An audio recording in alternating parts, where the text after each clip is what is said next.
So I'm going to share with you what I did, because I know we are all living together and we might get irritated with each other, but how do we handle that? Everything I'm going to be sharing with you.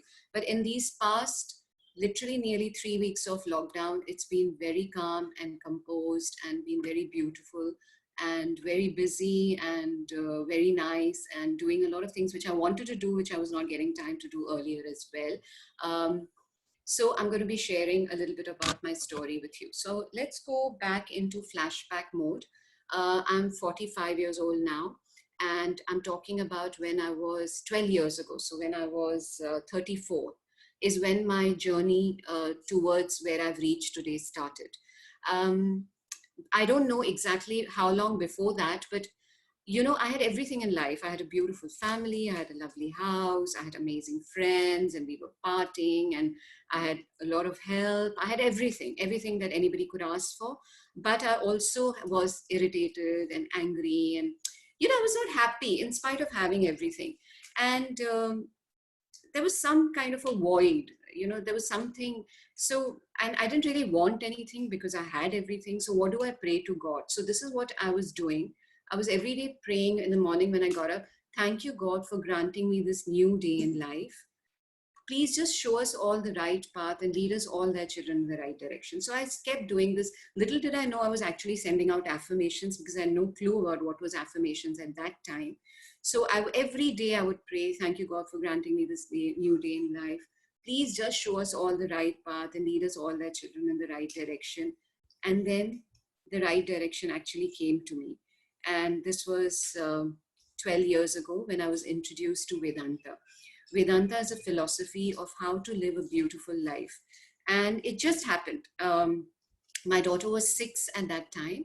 And, a friend of mine called me, Mukti called me, and she said, you know, I'm sending my daughter to this spiritual class. Would you want to send your daughter? And I was like, yeah, I want to send my daughter. And that is because when I was young, my parents really introduced us to spirituality at a very young age. They would take us to a lot of spiritual sessions. And I'm so, so grateful to them, because that's one of the reasons I understood the value of this and decided to, I had forgotten about it, but I decided I want my daughter to definitely do this. But, you know, the Vedanta class timing, which she was going to, the class that she was going to, was not suiting my daughter. But now that desire that I have to start this for my daughter had already gotten. And one thing is there, you can ask my husband, if I decide that I want to do something, then I will make sure I do it. Okay. So now I had already decided that I wanted this class. So I found out about this couple who have dedicated their life to spreading knowledge of Vedanta. And I called ma'am up, Pramila ji, and I told her, ma'am, you know, I would like you to have a kids class at my place. So she's like, okay, but I need at least 8 kids. I said, okay, I'll get back to you. And I immediately forward the message to all my friends, and I had 12 kids. And I called her back in an hour. I said, ma'am, I have 12 kids. And she's like, wow, that's quick. And so she, you know, she gave a beautiful suggestion. She said, why don't we have a parents meeting and we'll decide on the day and time. I said, okay. So we had a parents meeting, and at the parents meeting, she said a beautiful other suggestion. She said, why don't, your moms and the kids, both of you start doing Vedanta together, because then, you know, you'll be able to help each other and everything. I said, okay, makes sense. I had no idea what was I getting into, nothing. I said, okay, let's start. So it's been 12 years. Every Wednesday from 1 to 2:30, we have a Vedanta session in our house, and you all are invited if you stay in Mumbai to come and attend. Of course, right now we're having them online, but otherwise we always have them. And I can't tell you how my life changed after Vedanta joined. I mean, after I got into this Vedanta journey. It can be any spiritual journey.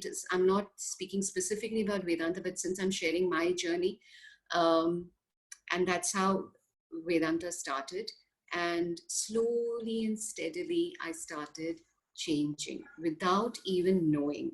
And I told you, just, I don't know how I started slowly changing.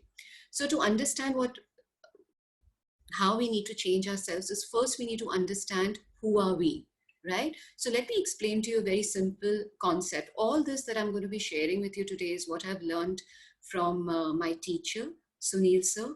And I cannot tell you how much indebted I am to him and grateful I am to him for showing me the right direction. You know, divine uses us as instruments and he was used as an instrument to, and it's not only me, he's helped so many people. So coming back, everything that I'm sharing is what I've learned from him. So a human being is basically made up of three things: a body, mind, and intellect. Okay. Now the body is like a car. It takes you from one place to another. You were sitting in another room, you came over here and you started this, and you are watching me right now. So it was your body which took you, got you over here. Inside the body, inside us, there are two beautiful equipments. One is the mind. Let's meet our mind. Our mind is impulsive. I want to do this today. Just impulsive. I feel like doing this today. It's the emotional personality inside you. It's possessive. My kids and my husband and my house, it's possessive. It's full of desires. I want this, I want that.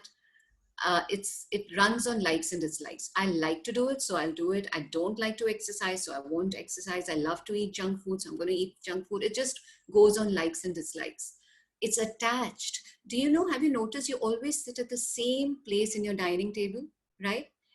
This is small forms of attachment. If somebody comes and sits on your place, there's a slight feeling, So like that, we are attached to our things, to our mugs, to our places, to everything. And unstable. Sometimes in a very good mood, sometimes in a very low mood, sometimes very calm, sometimes, it's chanchala. It's called chanchala, asthira. Okay. And then meet your intellect. Now the intellect is your thinking personality, okay, within you. It questions, why should I be listening to her? Why should I do this? Why should I not do this? It analyzes, is this good for me? Is this not good for me? It discriminates. So that's the thinking personality within you. So our whole life depends on who has the steering wheel of your car. Is your mind leading you, or is your intellect leading you? And if you want to reach somewhere, you know who you need to give the control to. Okay, so this is a beautiful example that Sir taught us, and I can never forget. Can everybody tell me, why did the Titanic sink? What was the cause? Why has the Titanic sink? Iceberg, ego, okay, water compartments, overconfidence, water went inside the ship, overconfident, panic, outside water getting in. Thank you. It hit an iceberg. It couldn't analyze effectively because it was made of wood and metal. Okay, beautiful. Thank you. Thank you for, some of you have kind of got the answer. I'm just going to share with you. So I'll tell you, why did the Titanic sink? The Titanic was the unsinkable ship, and it was going to reach New York at a particular day, which was itself a huge thing. But the captain wanted to reach a day early. Not the captain, the owner of the ship wanted to reach a day earlier and hit headlines. He wanted to hit headlines. And that's what made the Titanic sink, because he came and told the captain, increase the speed. And the captain told him, sir, there are icebergs on the way. He said, don't worry, just increase the speed. And it was the impulsiveness of the mind, the passion of the mind, the desire of the mind, without the use of the intellect, which caused the destruction of the Titanic. Why I wish to share this example is that's the amount of destruction we can cause ourselves if we do not control the mind, or if we do not take care of where the mind is taking us. So we are going to all have icebergs in our life. It could be an iceberg of a relationship. It could be an iceberg of, health. Could be iceberg of money. It could be iceberg of this lockdown. But how are you maneuvering yourself is exactly what's going to make a big difference. So basically, the mind is like a child inside of you, and the intellect is the adult inside of you. Now imagine you were to give control of this, one day of control of your house to your child. You can imagine what will happen. That's what we are doing with our life. We are giving control to the child within us, and we need the intellect within us to wake up and take charge and take control. So the solution is very, very simple. It's sharpening of our intellect. Now I'm going to be sharing with you some things that I've been doing in these past 12 years. And it's a journey, and it's a beautiful journey, because once you overcome certain things, you feel so good, and then you're motivated to do more and more. So whole idea is to keep your mind busy. You know how we do that? We always want to keep our children busy. I know our minds are busy, but the key word is keep your mind busy productively. So how do we do that? Okay. First is, of course, attend a spiritual class. I cannot tell you how important that is. I mean, generally people say spirituality is for, later years when we've done with life. But what's the point of learning how to live a beautiful life after you've nearly completed your life? So I would say this should start in schools. And earlier in our systems, we used to have, gurukuls, and it was beautiful. Life was really beautiful back then. And here I would recommend something that I did with my kids when they were younger. And apart from the Vedanta class that they were attending, is this website called Spirituality for Kids. I can't tell you how beautiful it is. And, in fact, I had removed level 2 workbooks and in 2016. And now in 2000, and we never got the time to do it. And now in 2020, we again as a family are doing that. Level 2 of the Spirituality for Kids. And we just had an exercise yesterday. It was so beautiful. So I would highly recommend that you do check them out. It's a not-for-profit organization. Right now we have to pay for it. When I had started, it was free, but I can tell you it's worth every penny that you would for this particular spiritualityforkids.org. So attend a spiritual class. Now, fortunately, thanks to YouTube, you can actually listen to a class every single day. I listen to Sister Shivani every day. I listen to, I attend the Vedanta class twice every day. I do my own personal study as well. So there's a lot more time to start working on getting your mind, sobering your mind rather. Your mind is like your friend. It just needs a little bit of love and care, and it will take you to the right path. Then study every day. After we finish our college and all, we just stop studying. So we study every day. Right now I'm doing The Perfect Person. I'm also studying Kabir's Dohas, and I'm going to explain to you later in the practical steps how can you actually study every day. It's a beautiful exercise. It really helps to sharpen the intellect. Attitude of gratitude, I can't tell you how important it is. And like Ram said in his talk, there should be a trigger. So our trigger is our meal time. So every time we sit to a meal, each one of us has to say something I'm grateful for. My other trigger is when I get up. So after my study, I have a journal where I write whatever I'm grateful for. I'm going to share that in the practical tips when I come to that. Then find your purpose in life. The reason we are feeling a void is because we haven't found our purpose in life. Dr. Nandita also keeps saying this for health, that we really need to find our purpose in life. You haven't been given this beautiful life just to eat, sleep, drink, and make merry. There is definitely a purpose in your life, and you have to find that out. I remember asking Sir, how do I find my purpose in life? I'm a little confused, and he gave me this exercise, which I did. He told me what you do is every day, in the night, take a fresh sheet of paper and write everything that you love to do. And then the next day, don't look at that paper. Take a fresh sheet of paper and write everything that you love to do. And do this for 15 days. And I did it for 15 days. And then he said, go back and find the one thing which was common in all the 15 sheets, and you'll get your purpose in life. And I kind of found it, when I did this exercise. So try it. You'll find your purpose in life. Then give back to society. Truly, we are not doing anything great by giving back to society, because, we are not paying any bills for our oxygen, any bills for our water. So when you give back to society, you are actually paying nature back for the benevolence that it's giving to us. So it's really no big deal giving back to society. And Sunil sir always keeps saying, life is to give, not to take. We can't tell you, once you start having that attitude, wow, life is really beautiful. Life really becomes beautiful. Watch inspiring films. I'm going to be listing some amazing films that we have watched in our Vedanta class, and they really inspire you and they really motivate you. I'm going to be sharing that soon with you today. read inspiring books. I have a beautiful list of books also, which I'm going to be sharing with you. And right now we have the time to do all this. So let's do it. Let's take this time and make the most of it. Rack your brain. You know, a lot of people get Alzheimer's because they don't rack your brains. We're not using our brains at all. So do a crossword, do a puzzle. You know, right now on WhatsApp, all these quizzes keep coming. I just do them once or twice sometimes because it just makes me rack my brain. And that's so important to get our brain cells activated. It's exercising your brain. I call my physical exercise my physical fitness, my spiritual exercise my mental fitness, and my racking your brain is my brain fitness. We need to keep ourselves fit. I have one definite dream in life, that I want to walk to my grave. And even Ram told you, I have a dream that I don't want to live a life with medicines. So my dreams are coming true. I'm affirming without even realizing it.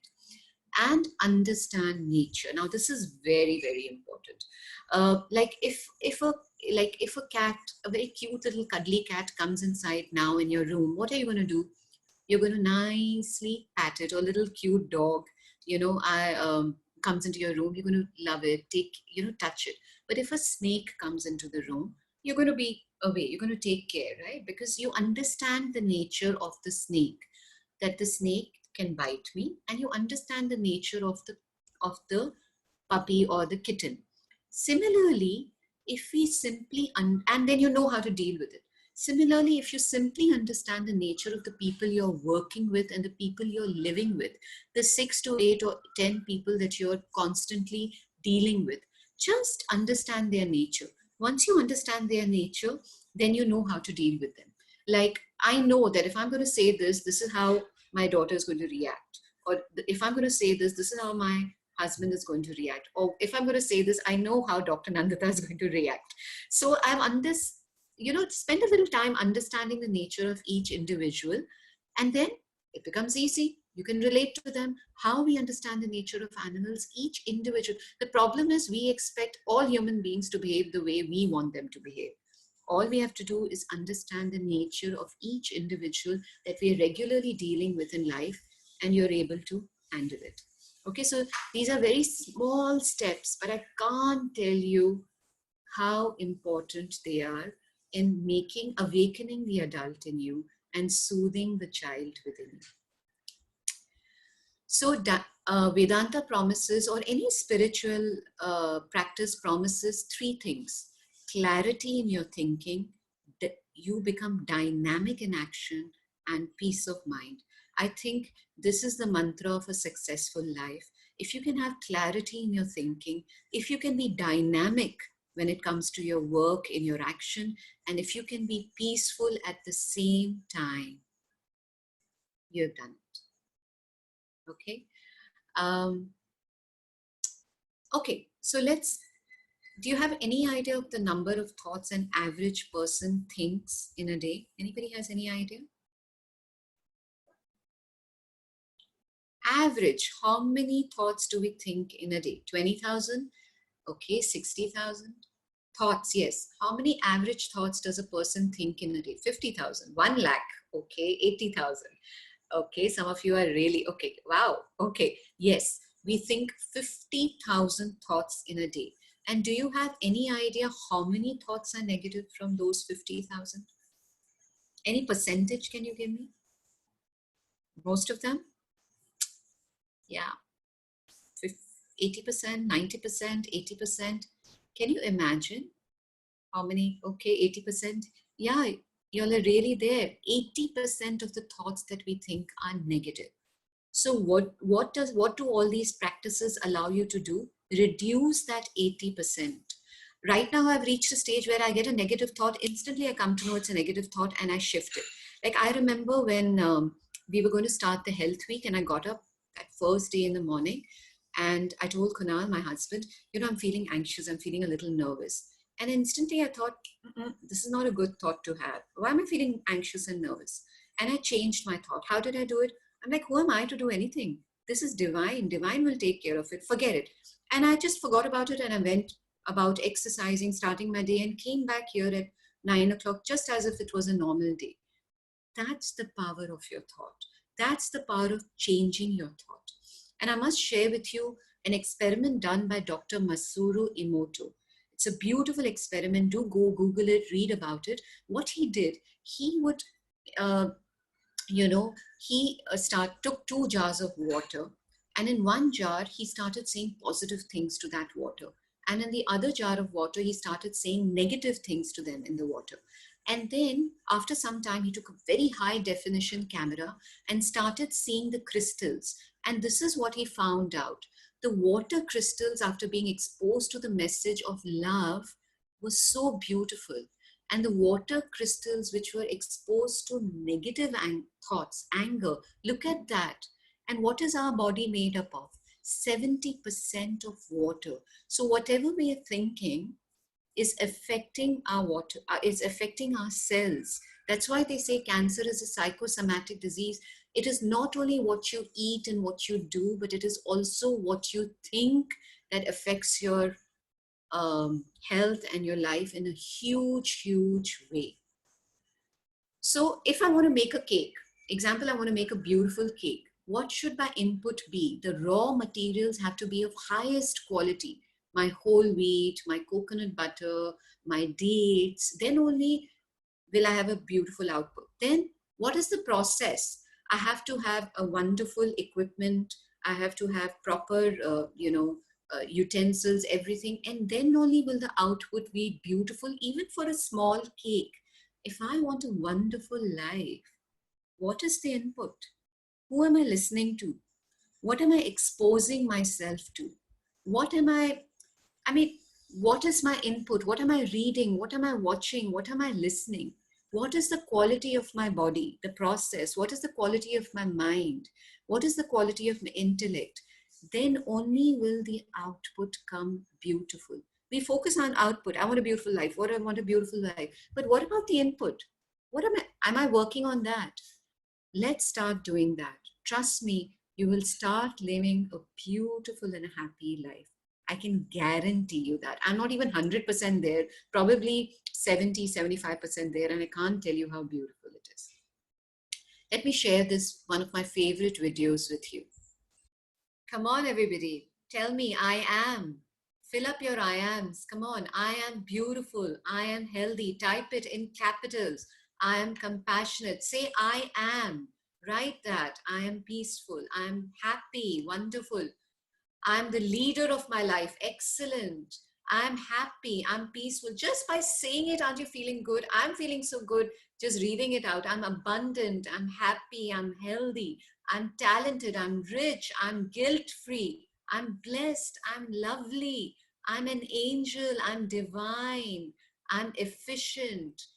That's the power of your words. Say it loudly now. You can feel it. You can feel it. Say it loudly now. I hope everybody has said that. I'm grateful. I'm feeling energetic. I'm beautiful. I'm his chosen one. I'm happy. I'm blessed. I'm prosperous. That's the power of words. Use it. Use it to make your life. These are the tools that the divine has given us, but we are not using them. And I think this lockdown is just an outstanding time for us to reconnect back to our original nature. Our original nature is happiness, peace, beauty, serenity, and we can come back to this. So let's use this time wisely. Watch your thoughts, they become words. Watch your words, they become actions. Watch your actions, they become habits. Watch your habits, they become character. And watch your character, because that becomes your destiny. So friends, I just want to share one very, very simple thing. Self-management is nothing but thought management. If you can control that thought up there, you can control yourself. And if you cannot manage yourself, you cannot manage anything around you. What is self-realization? It's just realizing yourself where you are now and how can you become a better self of what you are now. So all we have to do is, how can I be better than what I was yesterday? That's all. And it all starts with thoughts. So focus on your thoughts. Now, my prayer was always going on. Thank you, God, for granting me this new day in life. Please just show us all the right path and lead us all, our children, in the right direction. And that's when, about 5 years ago, Sharan came to me. Sharan also just came to me. I saw a little clipping in the newspaper. It was a movie screening, and it was a Sunday. It was a movie screening followed by lunch. To be very honest, I said, Chalo, one Sunday I don't have to cook. Let's just go have some, learn something about health. And I said, okay, let's go. And it was a screening of the film called Forks Over Knives. And Dr. Nandita was there. And, when I was hearing everything, I was like, forget it. I'm not going to do this. Okay. I'm not going to skip my milk, because I love my milk and my cheese and my butter and my paneer and my gulab jamuns and my rasgulla. What are you telling me to stop milk? I had already stopped non-vegetarian food because and in the Vedanta class, we were shown the film called Earthlings. And if you are somebody who's struggling with non-vegetarian food, please watch Earthlings and it'll really help you. So we had already stopped non-veg, and now here I was being asked to stop milk, and I was like, forget it, I'm not going to do this, okay? But after this film and after listening to Dr. Nandita, I had the meal. Oh, and then something struck, right? The meal was so delicious. I still remember the meal. It was lasagna, and it was Thai curry with rice, and there was chiku ice cream. And I was like, wow, if I can ensure health, if I can ensure taste, which the food was so tasty, how does it matter if it has milk or not? So I said, no, no, no, no, let me try this. At that time, I had severe acidity, and I hated to have medicines, and I was prescribed medicines. Anybody has acidity, you can't sleep at night and you're so uncomfortable. So I said, okay, chalo, let me try it. So for 3 days, I just went off dairy completely, consciously, and my acidity disappeared. And I really got excited. And then, at that time, 5-6 years ago, there were not too many classes and everything, but, I started reading on the website. I started experimenting the recipes, and slowly, I started making all the changes in my kitchen. And in a matter of 8 months, I lost 17 kilos of weight without just by stopping dairy. Just by stopping dairy. That was the beauty of this diet. And I got really excited, and I got my parents who had diabetes and blood pressure to also attend the SHARAN 21-day retreat. And they attended the SHARAN 21-day retreat, and they were on 10 years of diabetes and blood pressure medicines. And after 21 days, they came back with zero medicines. It's been 4.5 years for them now, and they're on zero medicines. My mom has all the potatoes and the mangoes that she was missing out earlier without any guilt, just by following the SHARAN diet. And my dad stays in Dubai, and he said, let's invite Dr. Nandita here. Probably I've learned this from him, that if there is anything good, it needs to spread. And so I was also going to Dubai at that time. So I said, okay, I'll come and help. And that was the first time I attended Dr. Nandita's whole day seminar. And at the end of the seminar, I said, Doctor, this needs to spread. So she said, can you help me in Bombay? I said, sure, I'll help you in Bombay.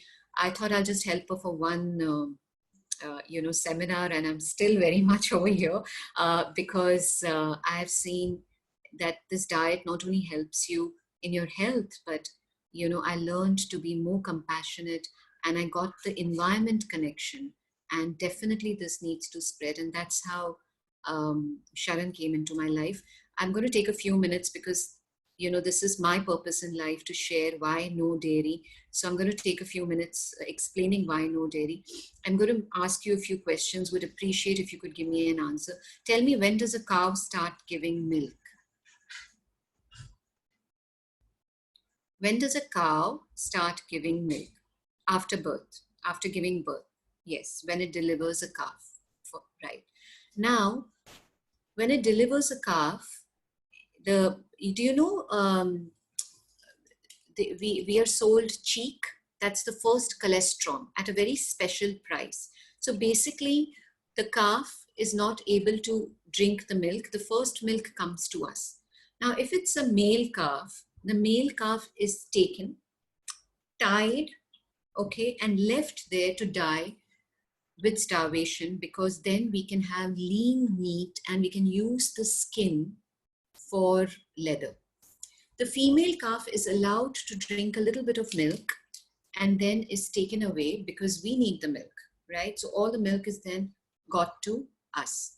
So milk is something which we are feeding to our babies, but we take the calf's milk and then give it back to us. I remember once somebody saying, maybe that's why our children are leaving us, because we also make the calf leave their baby. I don't know if it's connected. Anyway, now imagine we need so much milk. Now, are the cows going to be pregnant all the time continuously? No, right? So what do? They artificially inseminate the cow. So they, in other words, they rape the cow and they make her pregnant. Then I don't know if there's a connection with us being the largest consumer of dairy in the world to a large number of rape cases happening in the world. I don't know if there's a connection. Okay, so we rape the mother cow, make her pregnant. The moment the baby is delivered, I told you, how do we remove the milk? How do we remove the milk from the cow? With machines. All right. Now, if there are, I'm sure we are a lot of women over here. Can you imagine the stress that the cow goes through when she's got the pump on her? It's so painful, right? I have seen videos of cows crying because their babies have taken away. I remember when I was feeding my daughter, my mother would say, always be in a happy mood because your emotions go into the milk and go into the baby. What are the emotions the cow is feeling after being raped, after her child being taken away, after we stealing her milk? What are the emotions? Aren't those emotions going to go inside the milk and then come back to us? That's why the moment I stopped drinking milk, I can't tell you how much more calmer I became. There is a lot of stress in the food that we eat, which we do not realize. I'm going to show you this video, this is not only happening in France, it happens in every city, every country of the world. Is our glass of milk, is that cheese, is that chocolate really worth it? And it's not required. We're not going to miss out on anything. You all have been seeing so many beautiful recipes. I eat my chocolate, I eat my ice cream, I eat my curd, everything, but made with plant-based milk. Why do I have to be a part of this? Is the question that we need to ask. Trust me, when we start thinking of others, we will be taken care of. I remember ma'am telling me, Pramila ji, Sunil sir's wife, Reyna, just focus on the higher, the lower will be taken care of. I've really seen that functioning in my life. So did you know 97% of newborn dairy calves are forcibly removed from their mother within the first 24 hours? Within the first 24 hours. Okay. So it's really not worth that dairy milk. Okay. And if you're thinking about calcium, cow's milk is acid. It is, our bodies are alkaline. When we put acid into our body wants to come back to its state of alkalinity. So it leaches the calcium from your bones. So please let me make this clear that cow's milk does not give you calcium. It is only meant for the baby that it's given to. The calf, cow's milk leaches calcium from your bones and other acidic foods, which are meat, tea, coffee, colas, sugar, and alcohol. These are the acidic foods which leach calcium from your bones. So we have had a lot of cases of osteoporosis where they just stop dairy and they're feeling absolutely fine. I can't tell you. Okay, go to our SHARAN India YouTube channel. There are many, many testimonials of people who have reversed diabetes, reversed thyroid, reversed weight issues, cancer, and so much more. Then, of course, I was not a non-vegetarian, but I'm just going to go quickly. Hens are the most abused animals in the world. A hen lays 240 eggs in a year instead of 24 eggs in a year because of the injections. I'm not going to go see, this is the injections that is happening. Male chickens are straight sent to the grinder so that they're ground and fed to the female calves, the female chicks. Look at their beaks being burnt because, they're kept closer so that they do not hurt each other. Some chicks can't even eat because of this.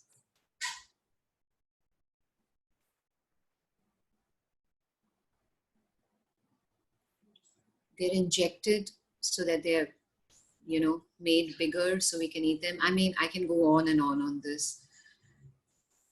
So trust me, one thing I want to ask you, one most important thing I want to ask you is that, have you ever tried to catch a cockroach?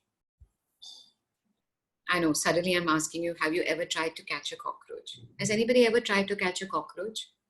Just type yes if you have tried to catch a cockroach. Never? Yes, right? Forget a cockroach. Have you ever tried to catch a mosquito? Right? Tell me, is it easy to catch a cockroach or a mosquito? No, right? It's not easy because they know they are in danger. A cockroach knows it's in danger and it goes and saves itself. If a cockroach and an ant and a mosquito know they are in danger, won't hens and cows and pigs and goats know they are in danger? And when we are in danger, they run for their life, right? When we are in danger, we produce a stress hormone called adrenaline. So when that chicken is going for slaughter, the adrenaline is at its peak. And then we eat that chicken and we have that stress of that chicken. So anybody here who was a non-vegetarian became a vegetarian. Just think about it. Haven't you become much more calmer in life? Can you type that? Anybody who was a non-vegetarian became a vegetarian because we are not eating outside stress. Correct? Isn't it true? Same goes with cow's milk.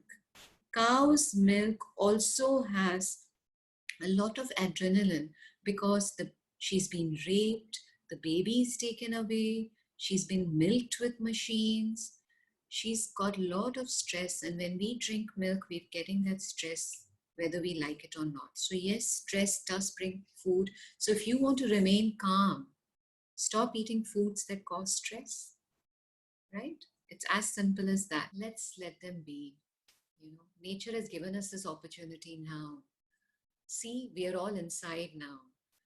Dr. Nandita was telling me when this lockdown started, imagine all those animals in the zoo. We never ever think about them.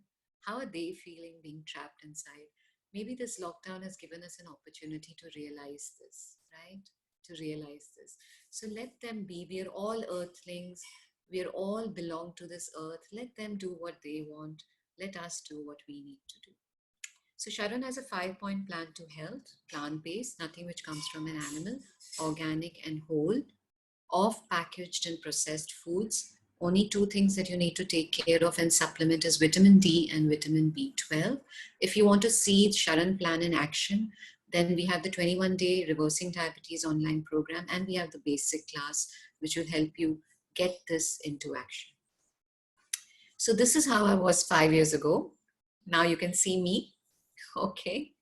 I was very lazy, become very, very active, procrastinating. Now try to do kal kare so aaj kare so ab. Confused, lot of clarity after changing my diet. Tired, lot of energy after changing my diet. Multitask is something women do, but earlier it was with stress. Now it's without stress. Severe acidity, no acidity at all. Earlier I used to look my age. Now I look much younger. I have a daughter who's going to become 18 in 2 months, and skin was dull, and skin is much more better now. So these are just some side effects, beautiful side effects, I can tell you, after taking care of your health and after taking care of your thoughts. So some practical steps now that I'm going to be sharing with you. This is a affirmation that we do every day in the morning at the School of Life. School of Life is an NGO that we run. I want you to read it out with me today. It's sentence by sentence. Please read it with me, and it really works. This day has been given to me fresh and clear. I can either use it or throw it away. I promise myself I shall use this day to the fullest, realizing that it's never going to come back. I realize this is my life to use or throw away. I am the only person who has the power to decide what I will do. I make myself what I am. I got this from Marva Collins. She's an outstanding educator. If you are into education, then do go and read or watch her film. She's very, very inspiring. So, this is something that I have been doing since the last 10 years unconsciously. And, when I was retrospecting, when my husband told me, I realized, oh, yeah, I actually rarely waste any day of my life because I've been practicing this. So if you can do this, get up in the morning and say this affirmation every day. Cannot tell you how much it works. Okay. Self-study, I was telling you about. So how do you do self-study? You choose a book that inspires you. Okay. And then read a paragraph, and then write that paragraph in your own words, what you've understood. That's self-study. So decide on a book today and take a notebook, read a paragraph, and then decide how much time you want to spend. You want to spend 15 minutes, half an hour, you want to do one chapter, you want to do 2 pages, however you're comfortable. I would highly recommend doing this as early as possible in the morning, because that's the time when your mind is the most fresh. So you read, and then what's happening, you're analyzing what you have read, and then you write it down in your own words. So that's something that's very powerful. I'm grateful. This is actually my diary. This is what I do every day. I write to divine, and whatever little bit has happened that day, I write it. And then I also, these are my affirmations that I do. I have had a gallbladder issue last year, and everybody was telling me you need to remove your gallbladder because the stones are stuck. But I didn't do anything because I know that just by taking care of my diet, it was in August 15th, 2019 when I had it, and not required to remove my gallbladder at all. I write my affirmation: I'm divine, I'm a peaceful soul.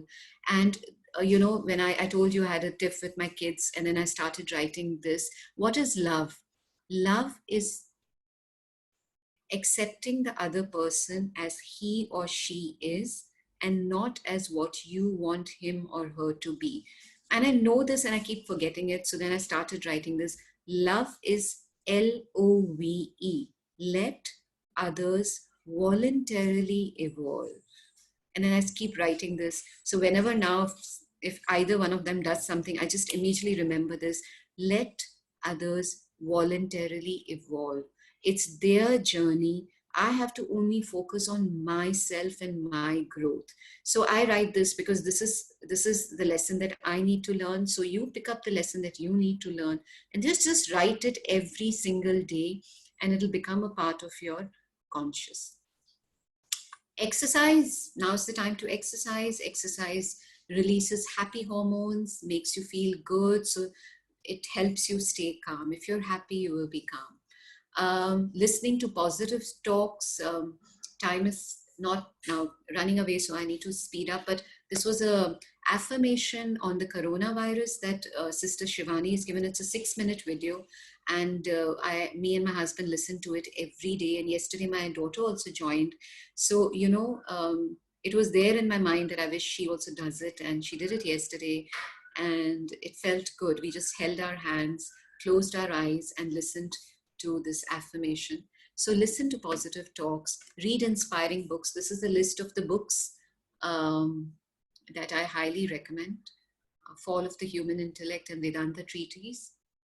The Ultimate Gift was gifted to me by Sunil sir. It's beautiful. You can even make your youngsters read this book, The Ultimate Gift.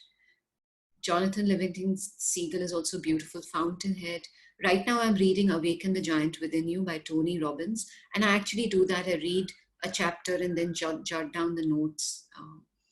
You can heal your life. A lot of our presenters have these are some of some watch inspiring movies. I'm going to share some beautiful names.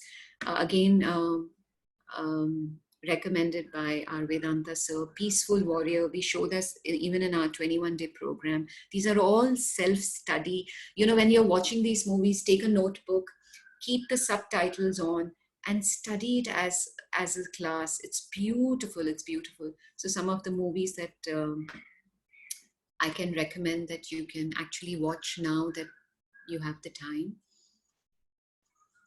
I'm giving you a few minutes so that you can click a picture if you want. Okay, I'm moving on. So Sir has said this to me and it really made sense. You know, he said at the end of life, you know, on your tombstone, you have the day you were born and the day you die. And your whole life depends on that dash. What did you do in that dash? Did you make that dash worth it? Did you make that dash worth its while? Start thinking about this. I find it very empowering. So just going to come to the end of my presentation. Whatever happens in my life, I have no control over. But what to do with whatever is happening in my life, I have complete control. Whatever is happening now, we have no control over. But what we are doing in this lockdown period, we have complete control. So let's make the best use of it. Nature has given us a pause. Let's reset ourselves. Let's rejuvenate ourselves. So grateful that technology is there and we can actually listen to lovely stuff. We can read books on Kindle. We can watch these inspiring films. We can actually exercise at home, you know, do home household chores. So trust me, friends, our life is totally in our hands. I'm going to give you this sum. Can you do this, please? 6 divided by 2 and 1 plus 2. Can you solve this, please? Give me the answer.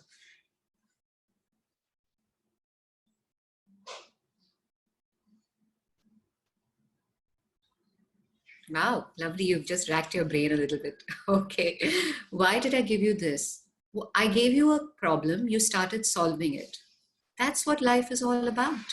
Life gives you problem. Get solving. Why? But what do we keep saying? Oh my God, 6 divided by 2 in brackets 1 plus 2. Oh my God, 6 divided by 2. We just keep focusing on the problem, problem, problem. Problem has come, solve it. That's what life is all about. Okay? So challenges there shall be. Suffering is optional. Okay?